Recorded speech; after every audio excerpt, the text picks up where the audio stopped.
Hi everyone, welcome to the Golf Show. This week I want to talk about some rules of golf that are really easy to misunderstand and get wrong. If you get the rules wrong out on the course, it could be a penalty shot, it could be 2 penalty shots, it could be loss of hole in match play. If you realise you've done it after the round, it could be a disqualification if you signed for the wrong score. So it's really important we've all got a good understanding of some of the basic rules out there. So let's have a look at my top 10 rules that I see people getting wrong all the time. Occasionally out on the course you're going to have to take relief from an unplayable lie. So here my ball's finished behind a tree, there's no way I can play it. So the first thing I've got to remember is how many club lengths can I drop it? If you're paying for it, i.e. it's going to cost you a penalty shot, it's 2 club lengths. If it's an immovable obstruction, it's 1. So the way to remember that is if it's free, it's 1. If you're paying for it, it's 2. So I've established I can move this 2 club lengths. So first thing I'm going to do is put a T-peg down where the ball is. Then I'm going to measure it. Now this is something I see getting wrong all the time. People leave the head covers on their drivers. So the old silver fox here has got to come off, because if you've got a novelty driver, imagine like a Hilton head one, like a big lighthouse, it's going to extend the length of that club by quite a lot. So see you later, buddy. So it's 2 club lengths from there. Obviously I can't go any nearer the hole.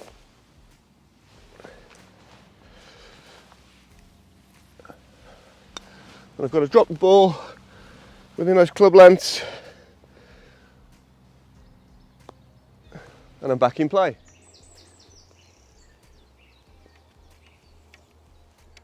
Now this next rule is all about the myth of being able to declare a ball lost. So I've hit my first shot and it's come to rest in this really long stuff. From back over there I don't know if I'm going to find it. So I've hit provisional and I've put that on the green. I walk up to here and think, oh, this could take 3 or 4 to get out. I'll tell you what guys, I'm going to declare it lost and play that one. Well, you can't do that. Under the rules of golf, a ball's only lost if you haven't found it in 3 minutes. Now if you elect not to search for it, if I didn't come over here at all and just went and played that provisional, that's absolutely fine. But there is no such thing as declaring the ball lost. Oh no. Well, that might have gone in the bush. Okay, so I think I might have hit it in a bush. I'm going to have to hit a provisional. So let's do it. Okay guys, I'm going to reload. Well, you can't actually do that. You've got to say the word provisional. You've got to say I'm going to play a provisional ball, maybe say that was a Titleist 2 with a red dot, this is a Titleist 4 with 2 red dots, something like that. So you've got to declare the ball as a provisional. If you don't, then when you hit this ball is in play, and if you find that first one, that's just tough. And then let's say I hit the provisional and I've gone and knocked it in the water hazard. Okay, well, it's gone in the penalty area. Shouldn't say water hazards, that's another thing. You've got to stay on top of these rules. These rules change from time to time. Used to have water hazards back in the day, now it's a penalty area. So I've hit my ball in the penalty area, what can I do? I suppose I better hit another provisional. Well, you can't do that. The rules of golf stop you from hitting a provisional ball if your ball's gone in a penalty area. So why is that? Well, it's because you've got multiple relief options when you get down there. It's to help speed up the game. So if you think, or you're pretty sure your ball's gone in a penalty area, don't hit that provisional. Go and find it. Penalty areas on a golf course, say you've got some water on the course, a little beck like this, are defined by a coloured stake. Here I've got red stakes, but you can also get yellow stakes, but there is an important difference. So I've got more options if I'm in a red stake penalty area. So in both penalty areas you can choose to play the ball as it lies, or I can go back to where I hit the previous shot from and play it from there. I can also take relief if this is where my ball's entered the hazard, as far back as I like, in line with where that ball entered the hazard and the flag. So I could play it from here.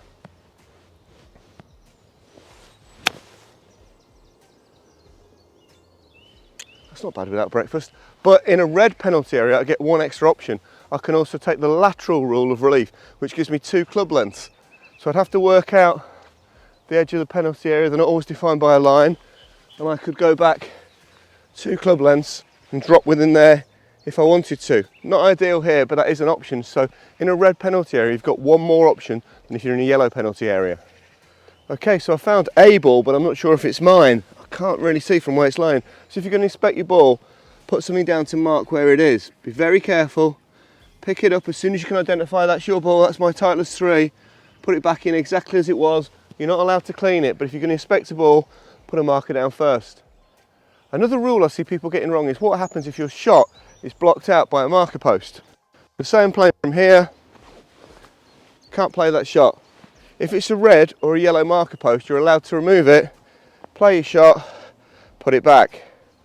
If it's a white marker post, because that's out of bounds and defines the boundary of the course, you cannot remove a white marker post. So if you've got some sort of shot from here, just in bounds perhaps, you know, that post has got to stay. So remember, you can remove a red and a yellow marker post, you cannot remove a white marker post.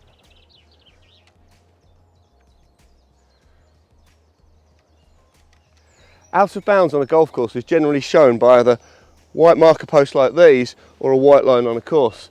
Maintaining a white line on a course is quite difficult and expensive for golf clubs on a day-to-day basis. Typically you're going to see some stakes like these.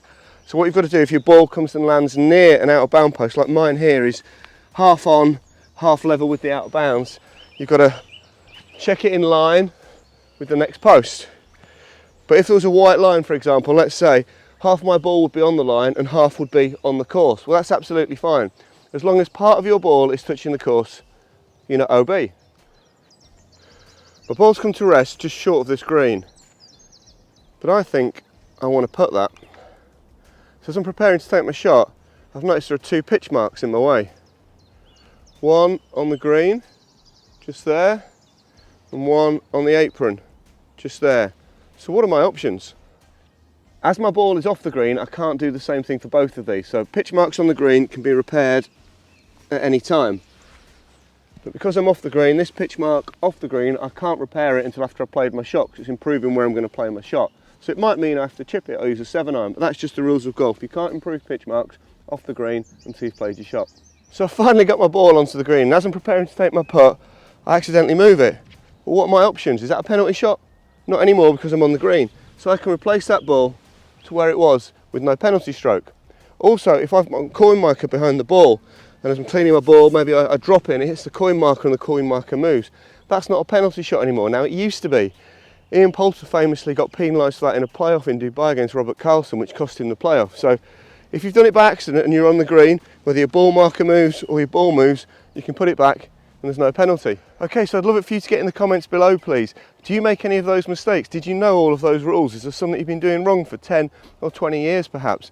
I hope you found this episode helpful, guys. If you did, please give it a like. If you loved it, tell your friends about the golf show. There's nearly 200 episodes in our back catalogue on the channel. And give us a subscribe, and we'll see you next time on the golf show.